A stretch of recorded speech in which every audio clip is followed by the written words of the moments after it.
tiba-tiba muncul sosok sambil ngeliatin gitu. Astagfirullahaladzim, apaan tuh? Oh, ada sosok kuntilanak.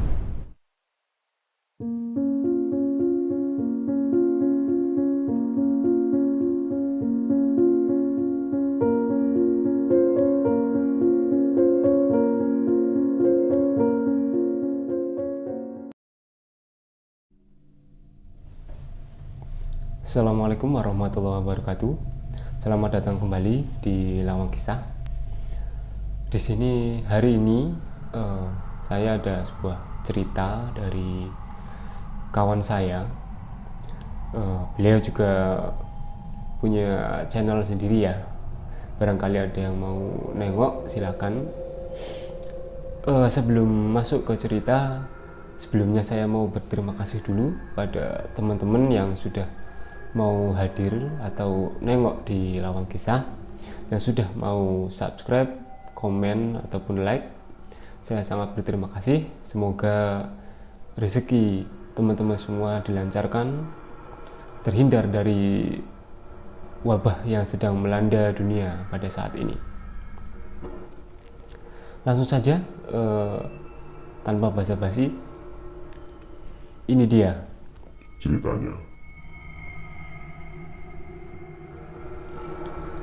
Cerita ini terjadi pada tahun 2016, lebih tepatnya bulan Agustus. Teman saya yang biasa saya panggil itu Pak Eko, itu mendapat kabar dari temennya untuk diundang ke Jakarta dalam urusan bisnis ya, ceritanya mau survei lokasi gitu.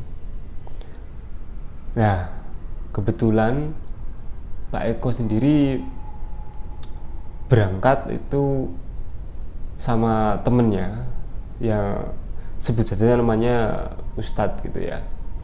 Karena berhubung Pak Eko itu belum bisa nyetir mobil, jadi beliau ngajak temennya itu untuk istilahnya apa ya, nganterin sekalian apa, nyupiri gitu ya, nyetirin mobil gitu. Mereka siap-siap dari habis duhur itu sudah packing, siap-siap nyiapin peralatan, nyiapin mobil dan sebagainya. Sekitar pukul 3 sore ya, habis asar lah ya. Habis asar mereka mulai berangkat dari Yogyakarta menuju Jakarta. Lebih tepatnya Jakarta Pusat kalau nggak salah.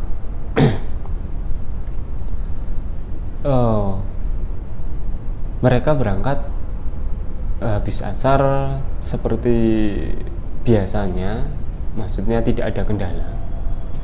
Berangkat dari Jogja, melewati jalur selatan dari Purworejo, Kebumen, Purwokerto, dan selanjutnya arah menuju Tegal.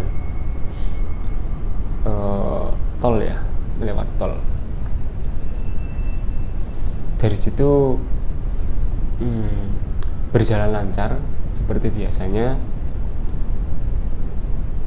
Setelah itu mulai melewati kota Brebes. Jadi pas pertigaan antara Brebes dan Tegal, itu beliau ngambil arah kanan menuju tol kalau nggak salah. Sekitar mulai pukul 11 malam masih biasa aja, masih lancar-lancar saja.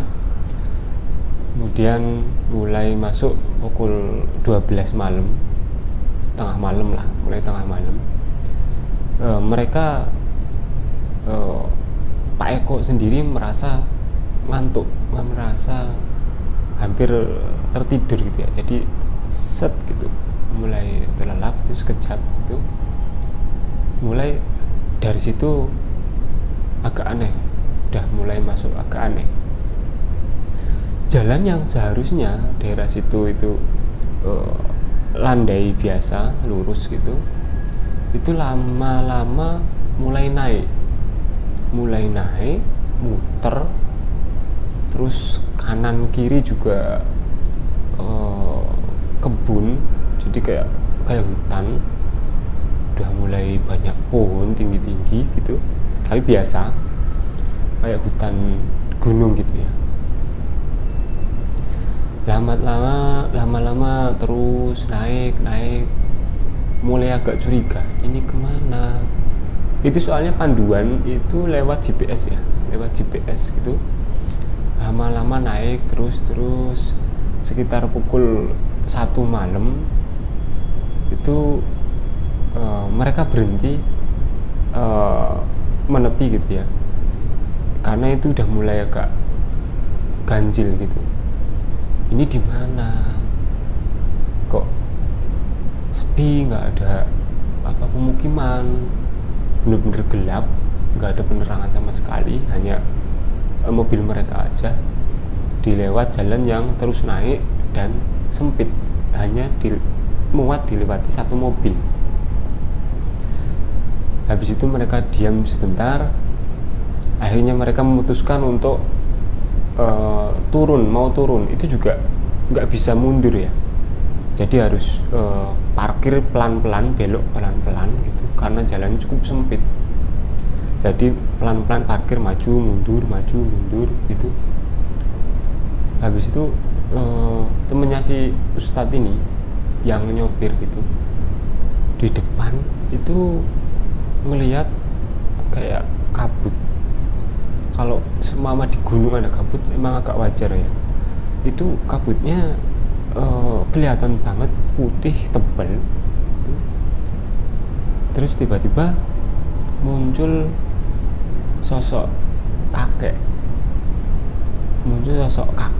agak bungkuk,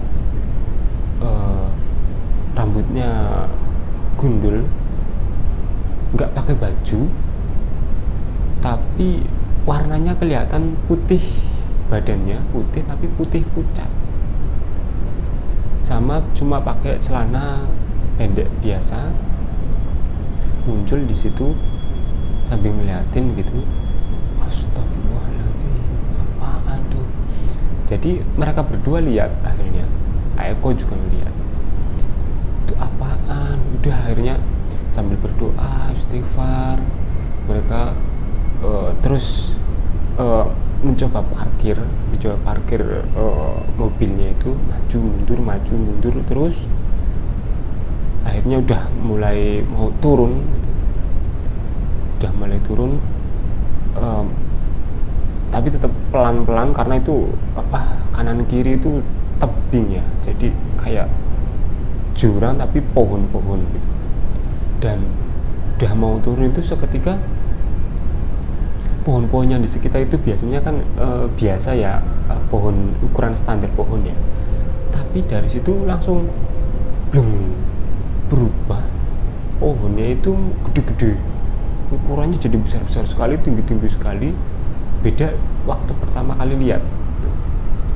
Udah beda, jadi kayak istilahnya kayak masuk ke dunia lain gitu, kayak masuk ke alam mereka. Udah mulai mau turun lagi, sambil baca doa istighfar, ya Allah mohon ampun, ini apaan gitu. Udah akhirnya mulai turun, dari agak kejauhan, karena jalannya agak turun gini ya. Dari kejauhan itu mereka lihat ada sosok kuntilanak pakai baju putih lusuh, terbang depan mereka gitu, terbang. Astagfirullahaladzim, udah yuk cepetan, Bismillahirrahmanirrahim, tetap berdoa, istighfar, mohon ampun, sambil turun pelan-pelan karena itu kan jalan sempit ya, jadi harus hati-hati. Turun terus dari kejauhan itu lihat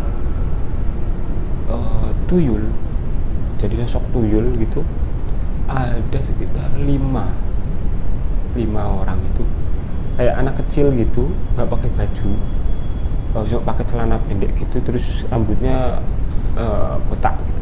Ada 5 sambil lari-lari sana gitu. Wah, itu tuyul, astagfirullah. Udah akhirnya sambil berdoa, astagfirullah, istighfar terus, turun lama-lama. Terus mereka lihat lagi sosok kayak tengkorak, jadi kayak istilahnya kalau bahasa sini jerangkong gitu ya, jadi cuma kerangkanya saja tapi warnanya hitam. Sosok itu lari, ini berangkat jalan.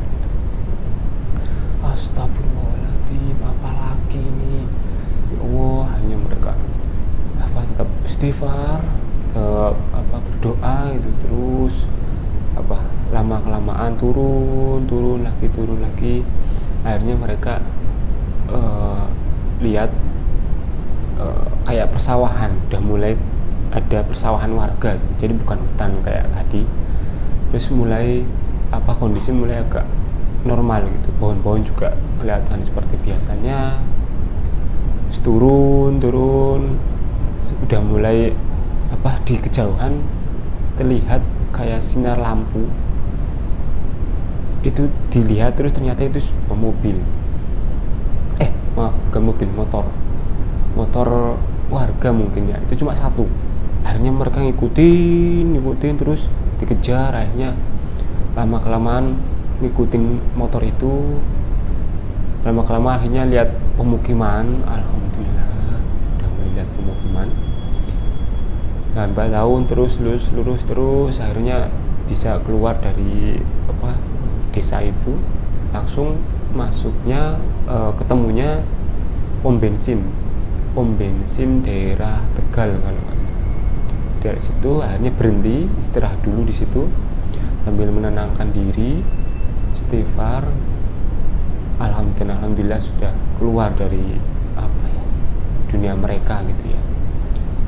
Udah situ istirahat sebentar dan akhirnya lanjut lagi, ketemu jalan tol, jalan tol, lanjut terus lurus, akhirnya sampailah ke Jakarta dan ketemu teman-temannya gitu. Kisah dari Pak Eko. Mohon maaf kalau memang mungkin ceritanya terlalu pendek dan mungkin kurang seram, mohon maaf, tapi semoga bisa menghibur teman-teman semua. Terima kasih buat teman-teman yang sudah support gitu dan terus pantengin Lawang Kisah. Terima kasih sekali. Itu saja yang bisa saya ceritakan. Assalamualaikum warahmatullahi wabarakatuh. Salam Rahayu.